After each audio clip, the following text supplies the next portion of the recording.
looming in the enormous shadow of Sean Connery is Roger Moore as the third actor to take on the role of James Bond.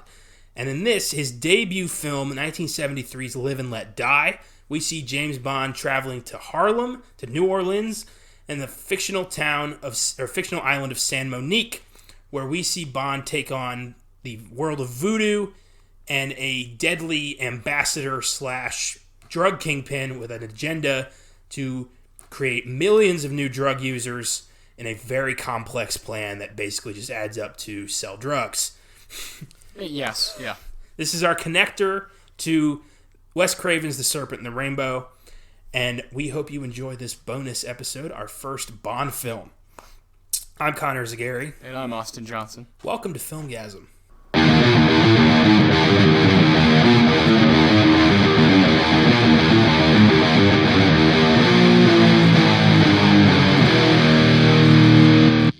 Live and Let Die. One of the best of the early Bond series. Bond's true intro to the 70s. I mean, Diamonds Are Forever came out in 71, but that was still the Connery era, and it was still very 60s. Live and Let Die, quintessential 70s Bond. Yes. New Bond, new look. And was this your first time checking out Live and Let Die? It was, and I am not as well-versed in the Bond area. Of course, I've seen all the Daniel Craig. I've seen some Sean Connery. I've seen some of everybody, but I haven't seen all of them. Most haven't. There's a lot, and it's hard for me to recall exactly what was in which one, Yeah. But like you said, this is my first time seeing Live and Let Die, and I highly enjoyed it. It's a great one. It's very, very, very entertaining. It's very racist, but it's a very entertaining movie. Yeah, it's It's tough at times. Yeah. Yeah. There were times where I was like, "Oh boy, it's a movie, Austin." Oh yeah. Just get over it. It's all right. Yeah, it's entertaining. I'll say that. Yeah. How do you think Roger Moore stacks up against other Bond actors you've seen? That's tough because, like I said, the first ones I saw were Daniel Craig because, I saw them as a kid, like Casino Royale. Yeah. So he's my favorite, because that's the first one I saw.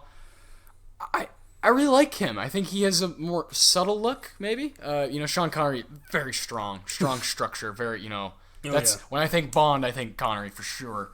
But this guy's, I don't know, he's a little more, I don't know what word to use, suave? I don't know. He's not what I think when I think Bond, but I'm okay with that. I'm someone who's fine with not picking the, typical textbook guy. I'm okay with kind of going out there. Like, I personally think, Idris Elba should be the next 007.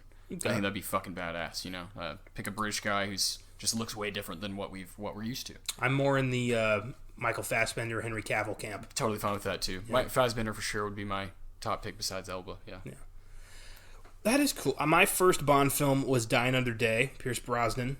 Oh, Pierce, how can I forget? Yeah, and legend. And I immediately was like, this is goofy, but I could get into this. Yeah, hey, I kind of like this. And from there, I started getting the collections for Christmas, so I started binging all of these movies. Nice. And I was like, this is crazy. Do you have a favorite Bond film of all time? Favorite Bond film of all time? Do you have one, or do you have to think about it? It's Casino Royale. Okay, well, that's mine. It's flawless. That's great that I haven't seen all of them. Yeah. Okay, cool. So that's good. That's the peak.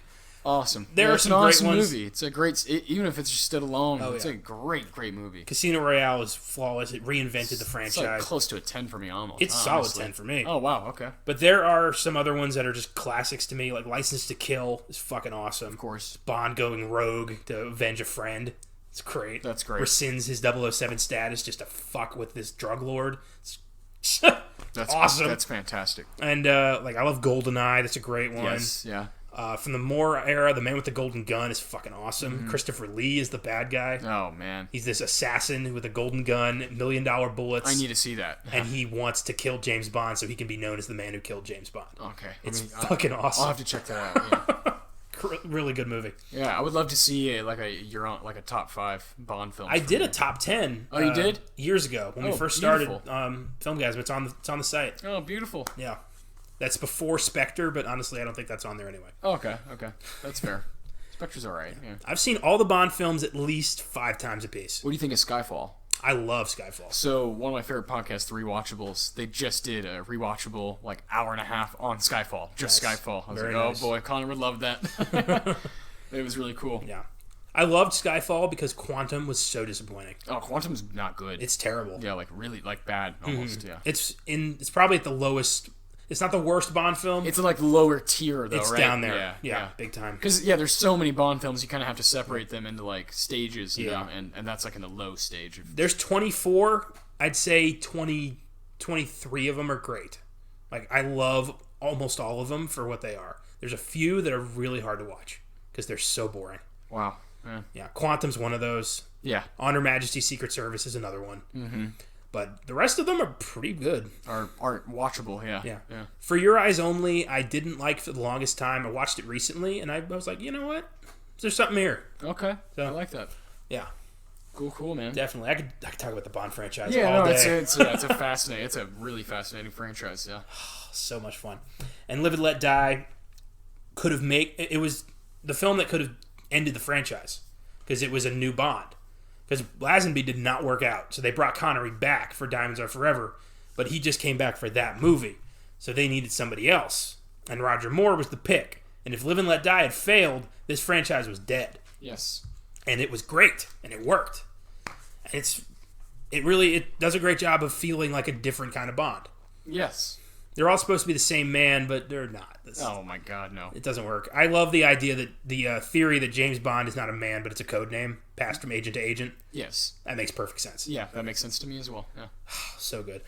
Live and Let Die, based on the novel by Ian Fleming.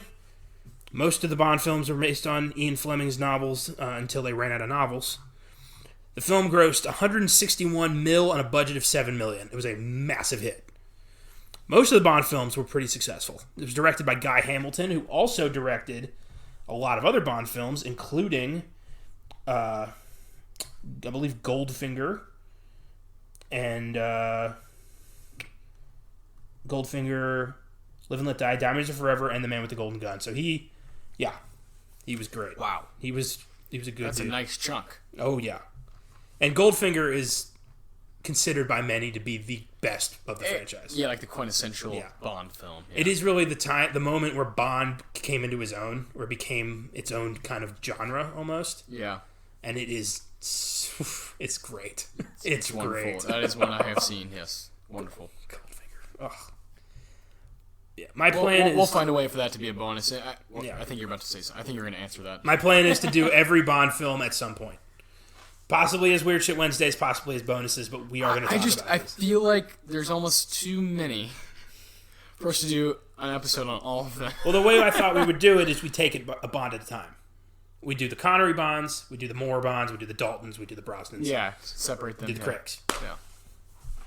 That would work, I think. Well, there you go. Well, here, this is our first one, so let's get it going. Let's get into it. So, Live and Let Die stars Roger Moore, who also played James Bond in The Man with the Golden Gun, The Spy Who Loved Me, Moonraker, For Your Eyes Only, Octopussy, and A View to a Kill. Octopussy, I like that one. I like that one. That one's weird. That one's weird and goofy, but it's fun. That is one I have seen. I forgot about that. That one's got one of my favorite scores. Yes. John Barry did the score for most of the Bond films, and he always made it a little bit different every time.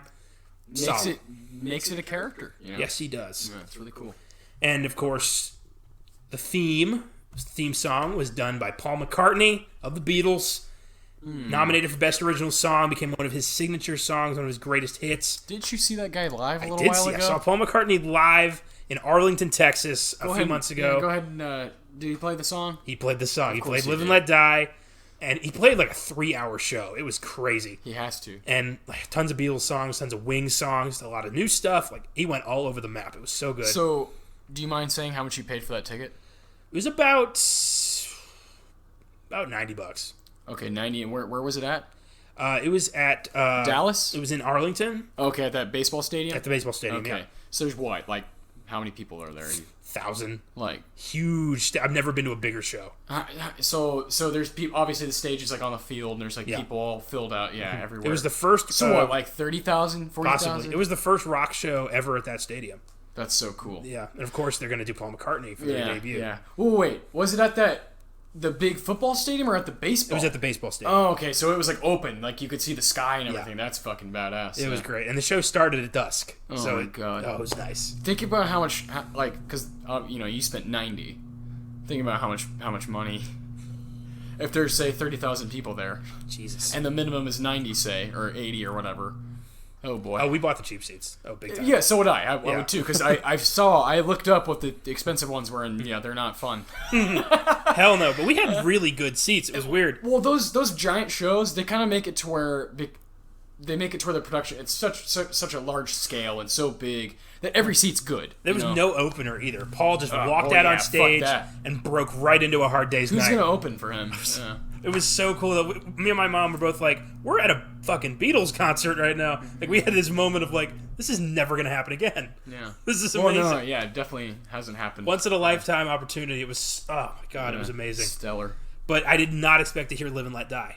Why? Because I never hear the Bond themes. When I saw Jack White, he didn't play his Bond theme. Yeah, but this is is one of his biggest songs. Yeah, too. It's such a great live song. You know, and people start dancing and shit. Yeah, it's great. It was fun. It's a good song. It was fun. Do you have a favorite Paul McCartney song? My favorite Paul McCartney song is, I think it's Maybe I'm Amazed. Oh man, for his solo stuff, or his Wing stuff. Definitely, Maybe I'm Amazed. But I thought his new album was pretty good. Egypt Station. Yeah, I like decent. It too. Yeah. Live and Let Die, obviously. Band on the Run. Yeah, Band on the Run is Jet. Let Him In. He's got some great songs. Oh my God, yeah. Yeah. Countless. And then that's not counting. That's not counting the Beatles. The catalog. wonderful things he wrote for the Beatles. Yeah. I think I've talked about this before, but he's easily my favorite Beatle. Oh yeah, it's not even close. So cool, and really cool dude too. Oh yeah, like he was talking to the audience, telling cool stories and stuff. He was like talking about when he was hanging out with John and George, and I'm like, he's talking about the Beatles right now. Yeah, they're here. They're here. Didn't really say anything about Ringo. I thought that was interesting. I'm not surprised. Those guys. Like he did a tribute to John, he did a tribute to George. He never brought up Ringo one time. Oh man. But I mean. Things didn't. I get it. Things didn't go so hot back in the '70s for them. Yeah. Oh, it happens to the best of them. Literally. Yeah. The film was nominated for Best Original Song for Live and Let Die, the only Oscar nomination the film got. Very few Bond films have been nominated for song, which is kind of weird because that's what it's known for. Yeah. Skyfall was the first one to win. Oh man, what a beautiful song. So great. I listen to it in my car all the time. Skyfall is very important to me because I saw that on a kind of unofficial date with a girl I was very into in high school, and it was a good night. That's great. Yeah. I saw it in Romania. Very cool. At a mall in Timișoara. Nice big English subtitles. It was all, it was great. Yeah, it was fun. It's awesome. Yeah. I was excited to see Skyfall because I'd heard there were some connections to the old Bond movies, and there was a lot of nods. Got to see Q again. Hell yeah. Little stuff like the Moneypenny. Yeah, it was a fun movie. So cool. Roger Moore, he died in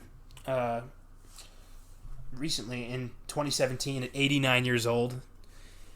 And he was the first Bond to go.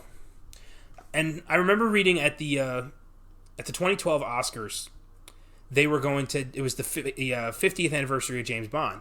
So they were going to bring out all of the James Bond actors on stage to be together for the first time.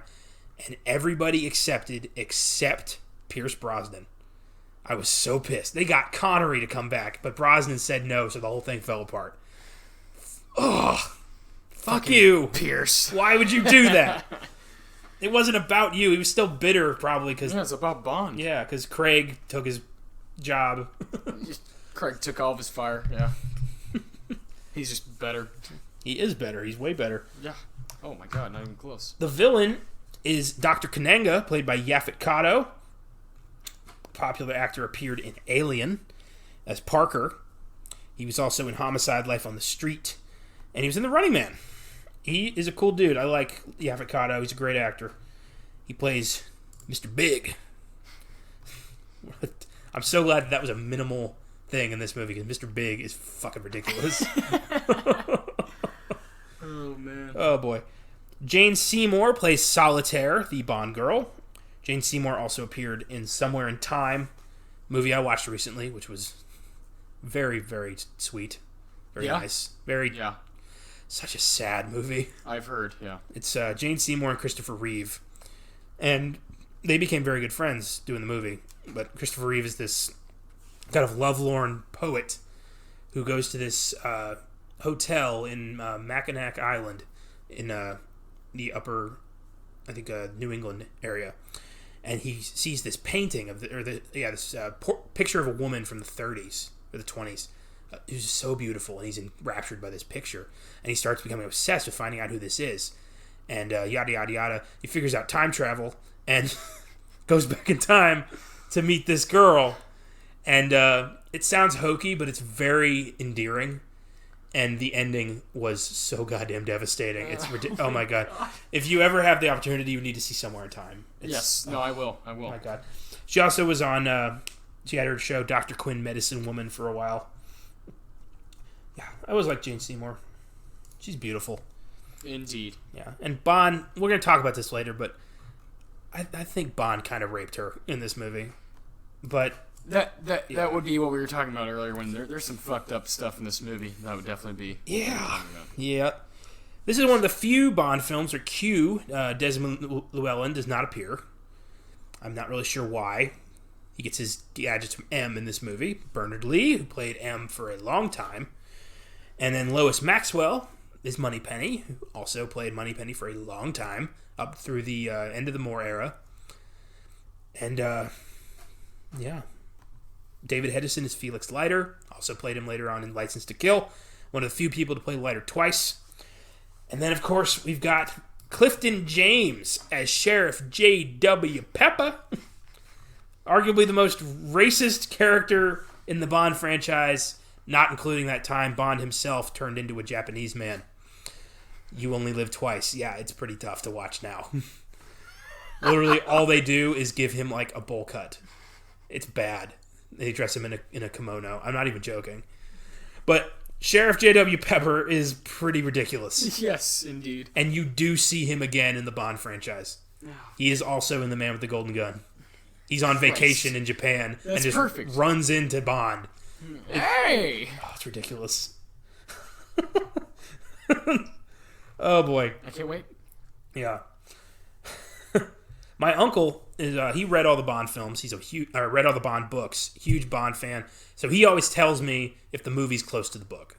He'll always give me tidbits and stuff. And apparently the movie's pretty close to the book. In this one? In this case. Most of the time, they're not at all. That doesn't surprise me. Like, Moonraker is not James Bond in space. The book is not. It's a completely different scenario, but they had to compete with Empire Strikes Back, so they made James Bond in space. Yeah. Saw a lot of that happening in the late 70s and 80s. Oh, throw space in there. Yeah, that worked for somebody. I wish just people would realize you can't compete with Star Wars. No. You just can't. No. It's gonna win. And you know what that means now is you can't compete with Disney. No. That's been the case for a very long time. And now they're combined. Yeah. It's ridiculous. Join forces. If you can't beat them, buy them. Yeah. If you can't beat them, join them. Yeah. My only hope is one day we'll be the Filmgazm podcast sponsored by Disney. Oh, boy. I was hoping to get sponsored by AC/DC, but that didn't work out. Instead, they called us out. Oh, yeah. Yeah. Sponsor us, AC/DC. Not a lot of people knew about that one. Maximum Overdrive. That's why we don't have music anymore. Yeah. But I guess, I'm glad we found out that way. I'm glad it was like a friendly email from AC/DC. It was not friendly. Oh, it wasn't? The way you stated it was. It was an email that said, like, your video has been blocked by copyright. And I'm like, oh, shit.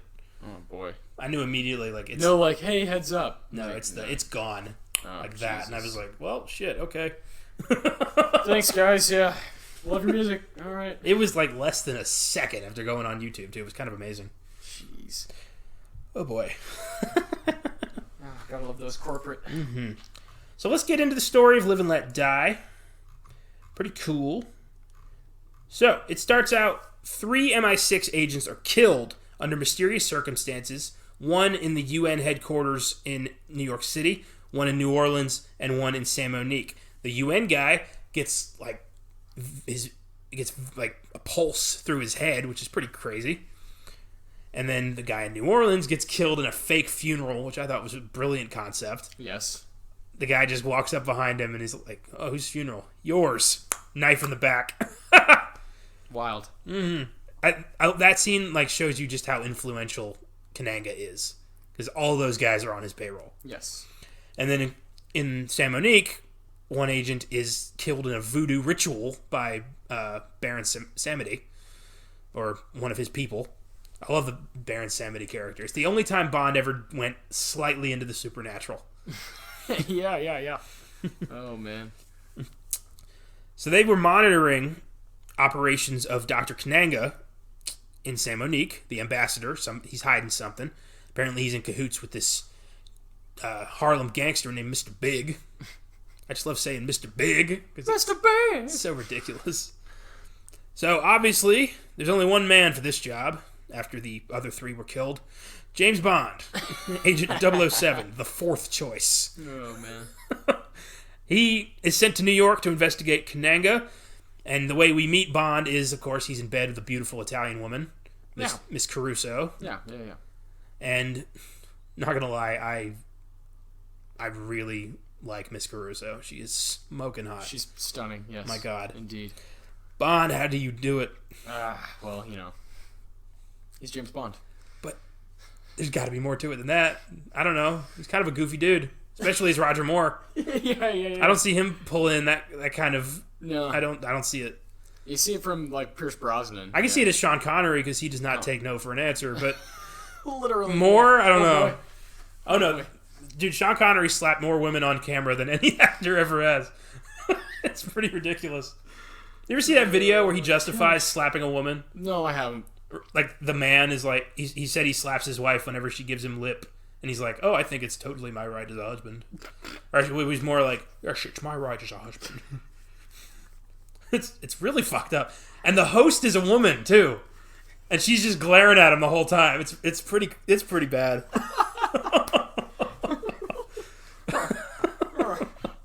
What's with the question, Sir Brack? George Ferguson. It's a funny name. That's what your mother said last night. I'll take Letitz now for 800. I fucking loved. That might be my favorite SNL ever. Fucking Celebrity Jeopardy. My God. A combination of 3 and 5. Three.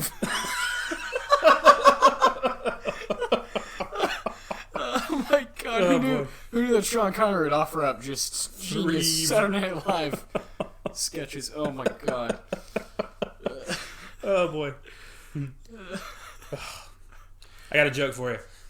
About what time does Sean Connery arrive at Wimbledon? 10ish. Thank you. I'll be here all night. So, back to Live and Let Die. M shows up at Bond. I'm assuming this is Bond's house, and says, "We need you to get on the next flight to New York, 007." And Bond's like, "Coffee? I've got company." And M's like, "Well, too bad."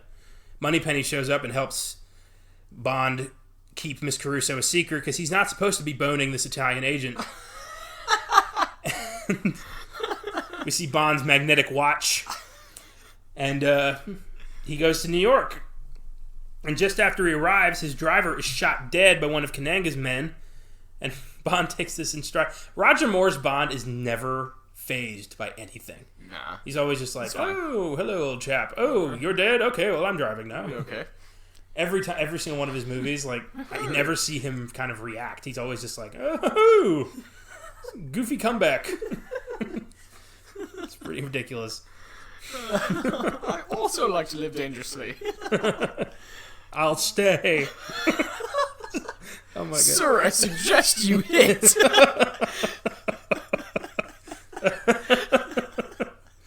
This is gonna be fun.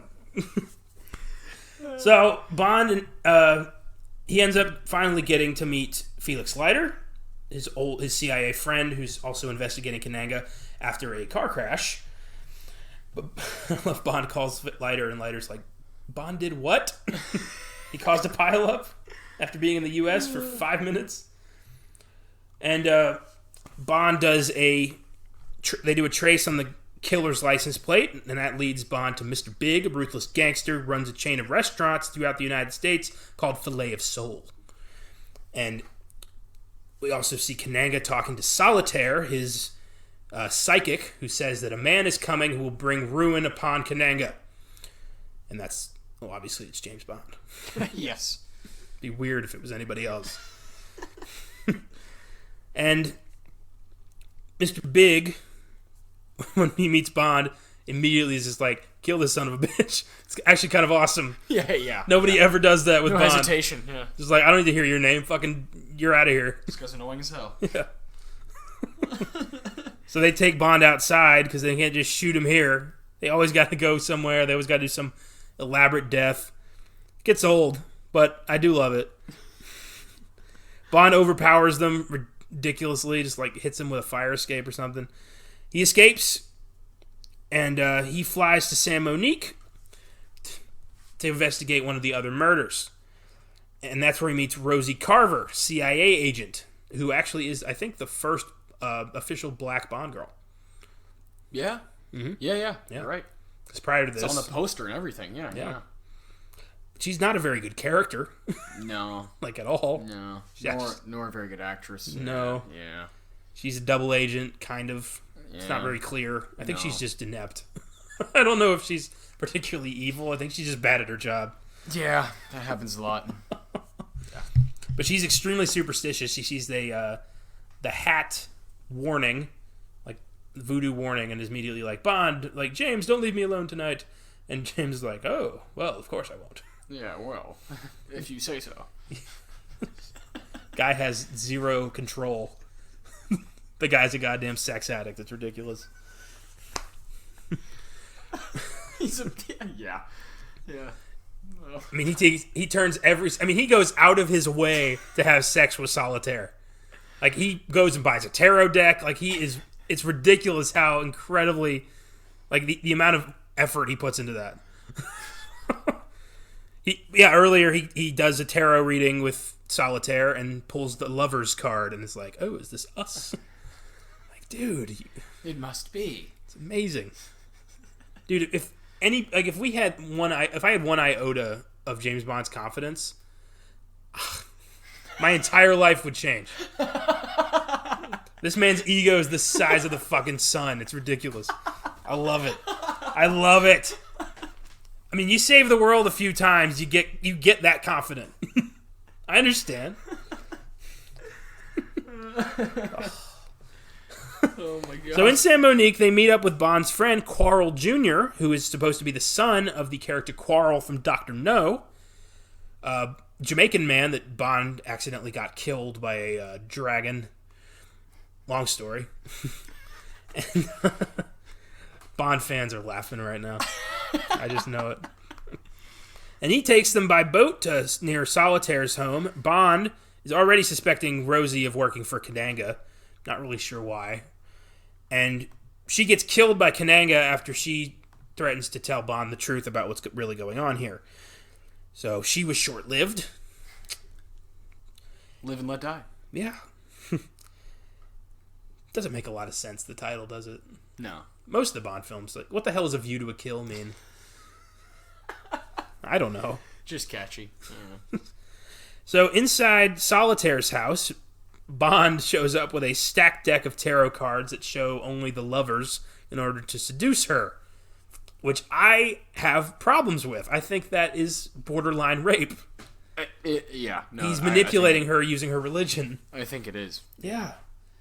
But we're supposed to be like, that's cute. That's fine. No, he took her powers away. Because when she loses her virginity, and that's probably when Bond immediately thought, like, I need to take this. Like, I bet that's what happened. He found out she's a virgin and is like, the world can wait. This is important. You son of a bitch. I must feed my addiction. Yes. Yes. God. The more I analyze James Bond, the more he comes off as more of a creep than anything else. Piece of shit. Yeah, kind of a bastard. It's almost like saving the world is... He does that by accident while just trying to fuck his way across the planet. And what's great is the theory that it's not the same guy, that James Bond is a name getting passed down. So there's multiple agents that are just crazy sex addicts. I would love a movie where one of these girls tracks him down with a baby. That'd be great. How that has not happened yet is amazing. Halle Berry should star in that. Yeah. There you go. Yeah. Halle Berry, yeah. Because he had sex with her after being in a North Korean prison for 2 years. There's no way in hell he was, I'm down on it. That would be a great movie. That'd be great. You know how we have coming up Thanksgiving, we have Daniel Queen and Slim. It's kind of like a reversal, like, hey, fuck you. Let's do that more with, I think you kind of do that with this. I don't know. Be interesting. Yeah. I just think after all of these encounters, kind of reverse it, yeah. I mean, unless he's, sterile, which could be the case, which would be interesting, would actually explain a lot. Yeah. I'd like to see that. Me too. I think it'd be great. But I want it to happen in the middle of a mission, where or 3 or 4, there's a support group for women who've been abandoned by James Bond. Yeah, I have a child that's. They just track his ass down. That would be awesome. Oh man! And you just get all the Bond girls from they're actors who are still alive. Yes, and you have them. Oh my god! That'd be awesome. You're like, hey, you never called. Yeah. That could be the name of it. You never called. 007. You never called. Live and let snip. Oh my god. So in bed with Solitaire, she confesses, "My power's gone, and Kananga's gonna kill me now, because that's the only power. That's the only reason he was keeping her around, is because she could see the future." So she decides to cooperate with Bond because she thinks he'll help her out, and he kind of lies and says, "Yeah, he will." And she's attracted to him, but is also scared of Kananga, so she's kind of run out of options here. Bond and Solitaire escape by boat, fly to New Orleans, and that is pretty crazy. The plane ride, where Bond drives a plane around the fucking airport, and no big deal. It's all good. Let's just wing it today, shall we? Yeah. All right, let's have a little bit of fun. Yeah, kick it back. Have some whiskey.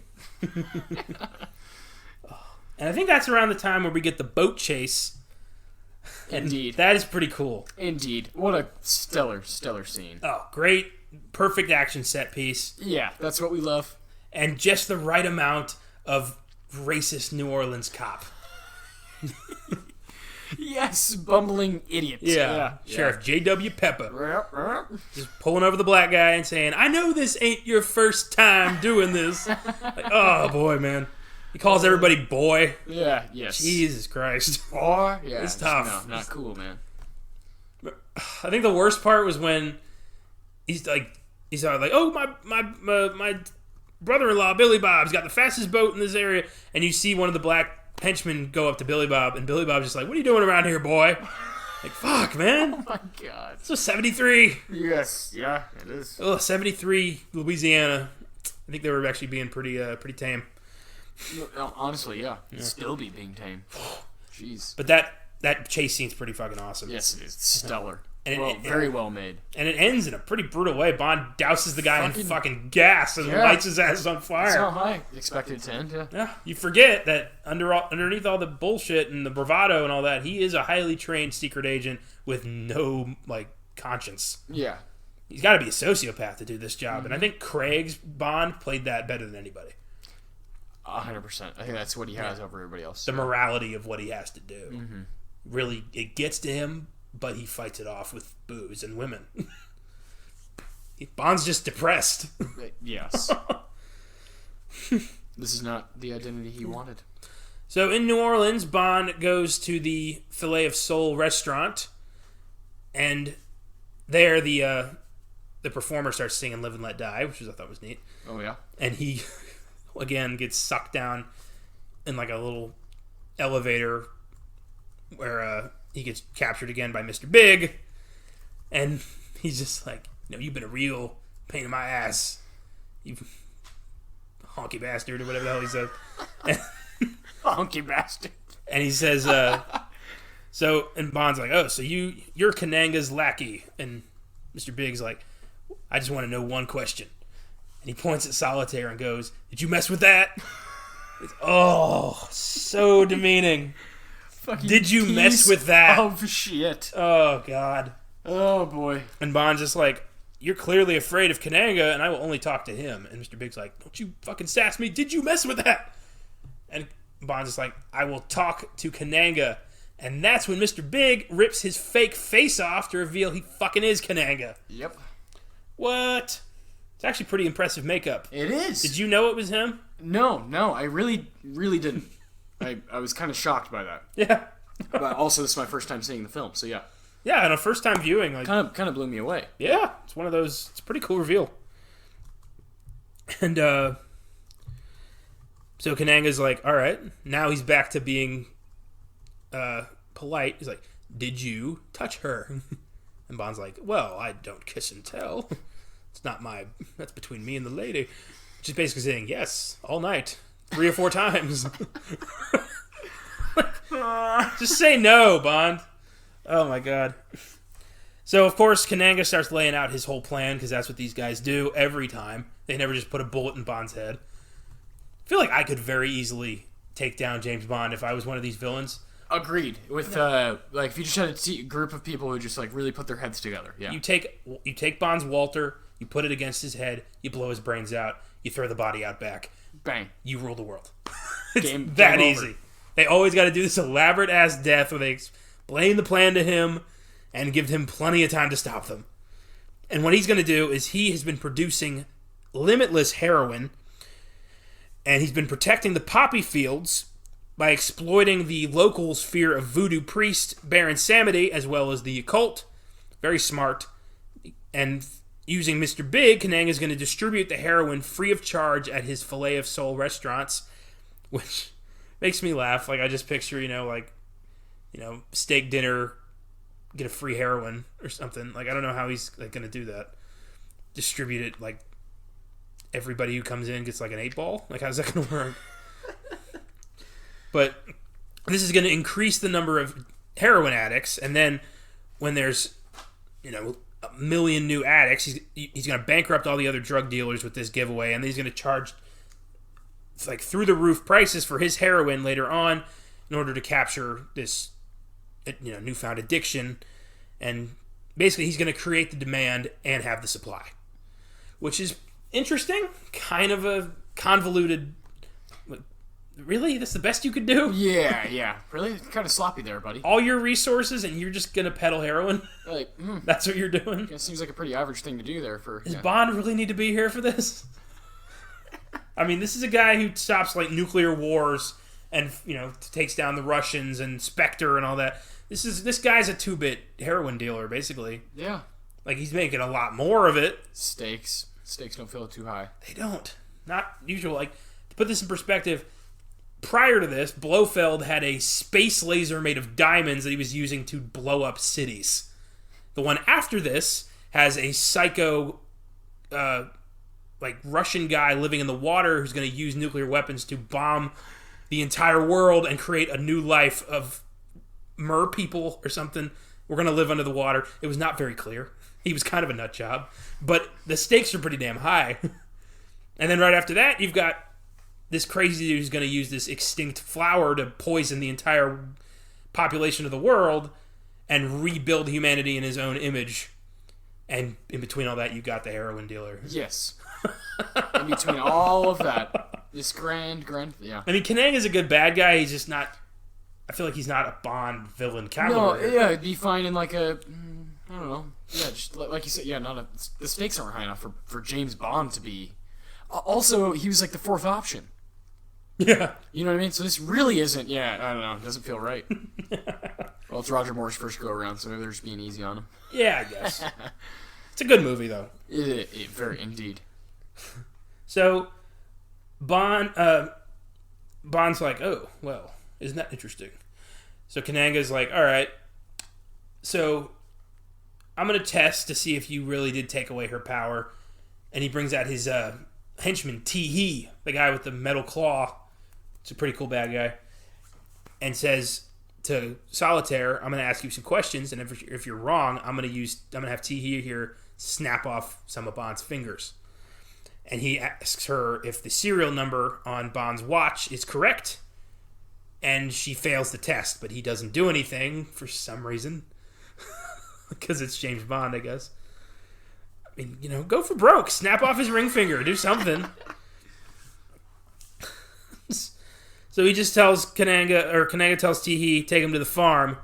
And they take Bond to this crocodile farm, where you learn that one of the crocs took off Tee-hee's arm. And Bond's like, well, what a good boy. Good croc. And then he just leaves Bond in the middle of this rock, like surrounded by crocodiles, doesn't shoot him or hinder him or anything. He's even pretty close to the bridge. It's actually kind of a shitty way to kill somebody. And Bond escapes using a crazy stunt that has such a cool story behind it. Bond walks on the crocodile heads to get to safety. And the way they did this was they actually did do it practically. They used a stuntman named Ross Katanga, who owned the farm. His own father was eaten by one of the crocodiles. He did the stunt. A dozen animals were duly tied to weights on the pond's bottom to keep them still, but with their jaws and tails left free to maximize the sense of danger. Katanga misjudged the jumps 3 times, and as the crocs began to anticipate his leaps, had his foot actually bitten on the 4th attempt. And after changing his shoes to something with more grip, he nailed the 5th take. That is amazing. And there's no way you could ever do that stunt now. With real crocodiles? Holy shit. Unbelievable. When you told me that after I had seen the movie, that is some unbelievable bit of information that's not happened today. No way. Where it's like movie stars fucking running across goddamn crocodiles. It's crazy, dude. What an incredible story and a bit of backstory for this movie. Oh, hell yeah. So cool. Really cool stuff. Some of the stunts in the Bond franchise I think they get overlooked, but they are some incredible stunts. Like, there's a stunt in The Man with the Golden Gun that is unbelievable. Hell yeah. One of the greatest car stunts ever, and it's hard to explain. You're really going to have to just check it out. I can't wait to see that, dude. It's insane. And they got that one right on the first take. And my mistake, this is where we get the speedboat chase with Sheriff Pepper. Yeah, it's... These plot things are kind of it's frustrating on the internet. Yeah. It's tough. Yeah. Ugh. But it's it's the only way we can do this. We can't just write down the plot as we're watching the movie. Hell no, I'm not doing that. So Bond now knows what he has to do. He's got to destroy that poppy field. So he and Leiter go to San Monique, set timed explosive throughout the poppy field. He and Quirrell do that. And Solitaire is going to be voodoo sacrificed. He rescues Solitaire, fights Baron Samedi. Baron Samedi is, of course, the voodoo god of cemeteries. He's a prominent icon in the voodoo culture. And Bond throws him in a coffin full of venomous snakes. He gets bit a bunch of times. It's pretty cool. Bond and Solitaire escape below ground into Kananga's lair and blows up the poppy field. Kananga captures them both, and he's kind of like, well, I guess I'll have to regrow the poppies, but you guys haven't really been that much of a nuisance, honestly. Just kind of annoying. Like, smug. What a smug shit. He's not even pissed. He's just like, oh, well, whatever. Let's slowly not kill you again. Kananga captures them. He's going to lower them into a shark tank. Bond escapes and kills Kananga in the goofiest fucking way. Yeah. Puts a compressed gas pellet in his mouth. And he flies into the air, inflates like a balloon, and explodes. Yeah. It's pretty crazy. Very believable, yeah. And Solitaire's just like, where's Kananga? And he's like, oh, he always had an overinflated opinion of himself. James, people are dead. You've raped somebody. Yeah. And now she's in love with you. You Stockholm syndrome this poor girl. So Felix says, well, it's done, so you guys have to go. So puts them on a train leaving the country. Tee-hee is not done. He sneaks aboard the train, attempts to kill Bond, and Bond cuts the wires of his prosthetic arm, traps his claw on the window, and then chucks his ass out the window, leaving the arm. And as the film ends, we see Baron Samedi alive and well, laughing on the train. So Was he really Baron Samedi, the voodoo god? Maybe. Possibly. Yeah, if so, why is he working for a 2-bit drug dealer? What does he get out of this? I don't know. And that is Live and Let Die. Indeed. It's a good movie. It has an IMDb score of 6.8, a Rotten Tomatoes score of 65%. I think it's a little bit better than that. I give this film an 8. Yes, it's a solid 8 for me as Very well. entertaining. It's got some problems, but all the Bond films have problems. Yeah, for sure. Yeah. There's a lot of, suspension of disbelief you got to take with these films. Big time. Indeed. Otherwise, you'd never enjoy them. Yeah. And I think that about wraps it up for us on Live and Let Die. Solid film. I'm excited to kind of dive into Bond a little bit more. Oh, it's fun. A little bit deeper. So. I own all of them if you ever need them. Yeah, there you go. Pretty bitchin'. And is there anything else you want to mention about Live and Let Die? No. We got some big stuff coming up this upcoming week. So yeah, we got Harry Potter coming out next week. Indeed. We had The Serpent and the Rainbow just a few days ago. Check that one out. Yeah, definitely go back and check that out if you like this voodoo type stuff. Oh, hell yeah. I think this is a great bonus selection. This was a lot of fun talking about James Bond. It was great. And we will see you next Wednesday. Peace.